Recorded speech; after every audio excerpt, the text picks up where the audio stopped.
राधे राधे दोस्तों, आज हम बात करेंगे क्यों 1000 वर्ष के पश्चात नारायण को मृत्यु को प्राप्त होना होता है। यह गाथा बिल्कुल सत्य है और इस गाथा के बारे में आज हम जानकारी लेंगे। इस वीडियो को शुरू करने से पहले आप लोगों से रिक्वेस्ट रहेगी, आप लोग हमारे चैनल को ज़रूर सब्सक्राइब करें। तो शुरू करते हैं यह वीडियो। इस वीडियो को आप लोग पूरा देखें ताकि नारायण से जुड़ी हर सीक्रेट्स आपके सामने हम ला सकें। तो शुरू करते हैं। ये उस समय की बात है जब त्रेता युग चल रहा होता है और त्रेता युग के चलते ही चलते जब एक दानव का जन्म होता है जिसका नाम दंबोदर होता है। दंबोदर बहुत ही ज़्यादा तपस्या करने में माहिर होता है और वह सूर्य नारायण की तपस्या करता है। और सूर्य नारायण की तपस्या करने के पश्चात जब सूर्य नारायण प्रकट होते हैं तब सूर्य नारायण से यही वरदान स्वरूप में मांगता है कि मेरे लिए अमरता का वरदान दे दीजिए।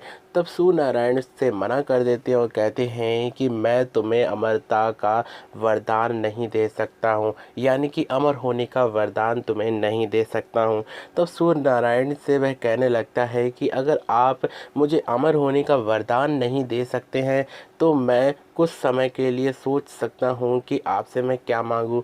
तब दंबोदर बहुत ही ज़्यादा सोचता है और सोचने के पश्चात वह कहता है कि मेरे 1000 सहस्त्र कवच बना दीजिए और उस कवच की भी एक खासियत हो कि अगर एक कवच को भी कोई अगर भंग करे या तोड़े तो 1000 वर्ष तक उसे पहले तो तपस्या करनी होगी और तपस्या के उपरांत जब मेरे 1000 माँ एक जो कवच होता है उसको तोड़ेगा तो वह स्वयं मृत्यु को प्राप्त हो जाएगा। जब सूर्यनारायण भगवान ने सोचा कि सहस्त्र कवच मांगने वाला यह दंबोदर बहुत ही ज़्यादा चतुर है और इससे तो ये अमर ही सा है, लेकिन मैं जानता हूँ कि नारायण स्वयं है और नारायण इसका ही अंत करेंगे। तब सूर्य नारायण भगवान कह देते हैं एम मस्तु। तब इसके पश्चात दंबोदर बहुत ही ज़्यादा ऊधम करता है और सहस्त्र कवच होने के कारण इसको सभी लोग सहस्त्रा कवची भी कहने लगते हैं। सहस्त्रा कवची बहुत ही ज़्यादा बलवान हो चुका होता है क्योंकि उसको मारने वाला कोई नहीं होता है। इधर दूसरी ओर जब स्वयं दक्ष प्रजापति की पुत्री जिसका नाम मूर्ति होता है उसका विवाह ब्रह्मा जी के मानस पुत्र धर्म के साथ संपन्न होता है। जब इनको पता चलता है कि दंबोदर या सहस्त्रा कवची बहुत ही ज़्यादा आतंक मचा रहा है तब वह नारायण की तपस्या करते हैं और नारायण से यही मांगते हैं कि इस दानव का अंत कर मेरे पुत्र के रूप में आप जन्म लीजिए। तब नारायण भी इन्हें वचन दे देते हैं कि हाँ मैं ऐसा कार्य करूँगा क्योंकि दुष्टों का अंत और धर्म की स्थापना यही मेरा व्रत है। तब स्वयं नारायण मूर्ति के और धर्म की कृपा से प्रकट होते हैं दो स्वरूपों में जिनका नाम होता है नर और नारायण। नर बहुत ही ज़्यादा सुंदर होते हैं, नारायण भी बहुत ही ज़्यादा सुंदर होते हैं। ये दोनों एक दूसरे में कतई भी भिन्न नहीं थे क्योंकि यह एक का एक थे, अर्थात एक जैसे थे। जब यह पता चला कि दंबोदर बहुत ही ज़्यादा अत्याचार कर रहा है तब वह तपस्या के लिए निकल पड़ते हैं हिमालय की कंदराओं में। ये नर नारायण वही हैं जो बद्रिका आश्रम में आप सभी को देखने को मिलते हैं। बद्रीनाथ में जो नर नारायण बैठे हुए हैं उन्हीं की गाथा यह वीडियो के माध्यम से आपको बता रहे हैं। और जब सहस्त्रा कवची उसी हिमालय पर्वत पर पहुंचता है 1000 वर्ष के पश्चात तब स्वयं नर स्वयं वहाँ पर आते हैं और सहस्त्रा कवची को ललकारते हैं और कहते हैं कि मेरे संग युद्ध कर। जब वह युद्ध के लिए कहता है कि जाओ बालक, तुम मुझसे युद्ध नहीं कर पाओगे, मेरे 1000 सहस्त्र कवच हैं और उस कवच को जो तोड़ेगा, एक भी कवच अगर भंग हुआ तो उसकी मृत्यु हो जाएगी। यह बात को सुनते हुए नर कहता है कि मैं तुमसे डरता नहीं हूँ, युद्ध करके तो दिखाओ। तब शुरू हो जाता है युद्ध और युद्ध में परिणाम में यही निकलता है कि सहस्त्र कवची का एक कवच टूट जाता है, यानी कि 1000 कवच में से एक कवच टूटने पर उसके 999 कवच बचते हैं। जैसे ही एक कवच टूटता है कि नर मृत्यु को प्राप्त हो जाते हैं। तब वह सहस्त्रकवच कहता है कि देखो देखो, मैंने तो इससे पहले ही कहा था कि तुम्हें ऐसा कार्य नहीं करना चाहिए। तभी वह सामने देखता है कि एक दौड़ते हुए स्वयं नारायण ही दौड़े चले आ रहे हैं और जो नर है उसी के हूबहू उन्हें देखकर वह आश्चर्यचकित हो जाता है। और इधर से जब तपस्या में लीन होते हैं नारायण, तब वह मृत्युंजय मंत्र का जाप कर रहे होते हैं, जिससे 1000 वर्ष तक उन्हें यह सिद्धि प्राप्त हो चुकी होती है कि मृत को भी जीवित वह कर सकते थे। तब नारायण स्वयं नर को जीवित कर देते हैं मृत्युंजय मंत्र के द्वारा, और जिसके पश्चात नर चले जाते हैं तपस्या करने के लिए 1000 वर्ष तक।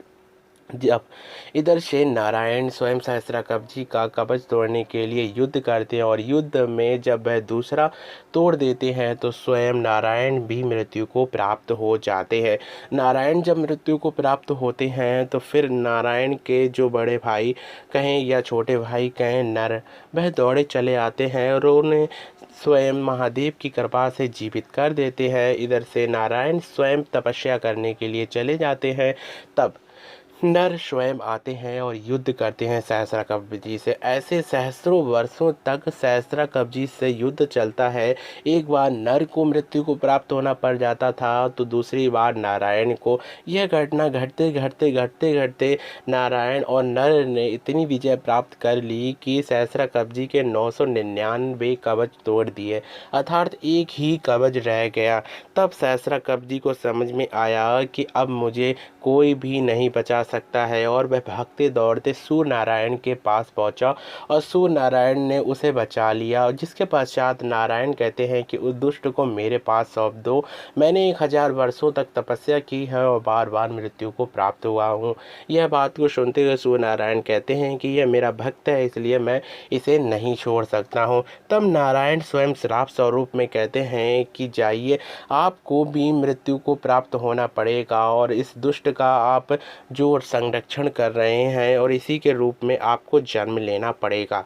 जब त्रेता समाप्त होता है, द्वापर युग आता है, तब द्वापर युग में स्वयं कर्ण का जन्म होता है कुंती से, और यह कर्ण वही कर्ण होते हैं जो सूर्य नारायण भगवान की कृपा से स्वयं सूर्य के अंश और वही कवच लेकर प्रकट होते हैं। जब कर्ण का जन्म होता है तब उनकी माता उन्हें विसर्जित कर देती हैं भागीरथी या गंगा में, जिसके पश्चात अंततः महाभारत के युद्ध में स्वयं नर नारायण अर्जुन और कृष्ण के रूप में जन्म लेते हैं। और यही नर नारायण जब अर्जुन और कृष्ण के रूप में गीता का महासार सुनाते हैं, तभी श्री कृष्ण कहते हैं कि तुम नर हो और मैं नारायण। यह आपने बहुत सी जगह सुना होगा, इसीलिए इस गाथा को ज़्यादा से ज़्यादा सत्य माना जाता है, ना कि काल्पनिक। और यह कर्ण अर्जुन और श्री कृष्ण से जुड़ी हुई है, इसलिए इसे और भी ज़्यादा माना जाता है। सब सहस्त्रकवच या कर्ण का जन्म होता है तब युद्ध से पहले उनके पिता इंद्र, जो अर्जुन से ही अंश अवतार होते हैं, और इंद्र जाकर उनका कवच और कुंडल मांग लेते हैं, जिसके पश्चात स्वयं अर्जुन उनका वध कर देते हैं। कर्ण मृत्यु को प्राप्त हो जाते हैं और नर नारायण की कृपा और स्वयं कृष्ण और अर्जुन की कृपा से ही इस सहस्त्रकवच या कर्ण का अंत होता है। यह गाथा थी श्री कृष्ण और अर्जुन से जुड़ी हुई, जो नारायण को मृत्यु को प्राप्त करा देती थी। फिलहाल इस वीडियो में आप लोगों को इतना ही बताना था। तो फिलहाल इस वीडियो के माध्यम से फिर से मिलेंगे एक नई वीडियो के संग, नई इन्फॉर्मेशन के संग। फिलहाल इस वीडियो से आप लोगों को क्या क्या नई नई गाथा सुनने को मिली है, कमेंट सेक्शन में जाकर ज़रूर बताएं, ताकि आप लोगों के बारे में हम बहुत सी ऐसी ऐसी गाथाएं ला सकें जिसे आपने कभी सुना ना हो। तो फिर से मिलेंगे। Thank you for watching this video and Radhe Radhe.